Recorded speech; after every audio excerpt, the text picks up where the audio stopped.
you see those videos all the time where someone has a microphone. It's some guy. He goes up to a lady on the college campus or the street. He's got the mic and he says to her, "Hello, have you heard of Andrew Tate?" And the lady goes, "Yeah." And then the guy's like, "What do you think of him?" She's like, "I don't like him." And then he's like, "Why?" She's like, "He's just misogynistic. Of course I don't like him." And then the guy's like, "Do you know what that means?" She's like, "No." Or like whatever. They usually don't admit that they don't know, but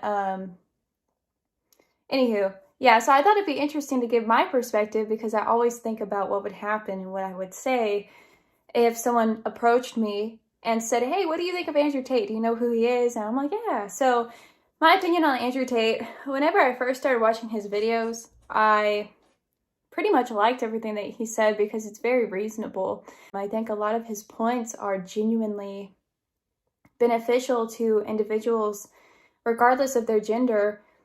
I've learned a lot from watching Andrew Tate. I mean, he has factual evidence of his lifestyle and saying like, "Hey, look, I have a Bugatti. A Bugatti is impressive." I was talking to this chick that I work with and we saw some nice Genesis because I work at a car wash. It was a Genesis, right? So it's a nice car, like 50, 60 grand. I mean, I wouldn't complain when I was driving it, but you see so many of them, and so it's not as valuable. And she thought it was the best thing in the world. She was like, "That's such a nice car. It's like 60 grand. And I was like, "Yeah. If I saw a Bugatti pull up here, I'd have to go talk to that person because I'd be like, 'Can I get your contact information? Because I want you to be my mentor.'" You know what I'm saying? Like, that would be really impressive to me.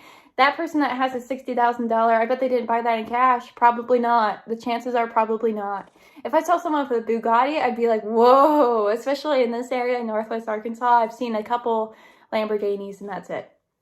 You see some Maseratis every once in a while. You see a lot of Mercedes. You see BMWs, but you don't ever see Lamborghinis, or I've never seen a McLaren. I've never seen a Bugatti. So my point being, Andrew Tate has a Bugatti. Andrew Tate has sports cars. Andrew Tate has lots of leverage and knowledge.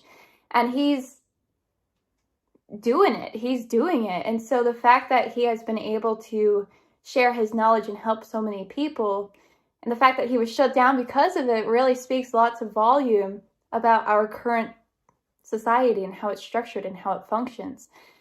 So with that being said, I really do enjoy watching Andrew Tate, and sometimes you can be taken aback, especially females, because females don't like aggressiveness. They just don't. So they see an aggressive male who's talking about, females in a way of like, females aren't as capable as men as in certain areas, and that's just how it is. And they take that as like, oh my gosh, I want to feel important, I want to feel valuable, and I do too. But there are different ways to become important and valuable than just offering sex, because that ultimately, if everybody does that, it's not valuable, right? So anywho, figured I'd share my thoughts because I really wanted to.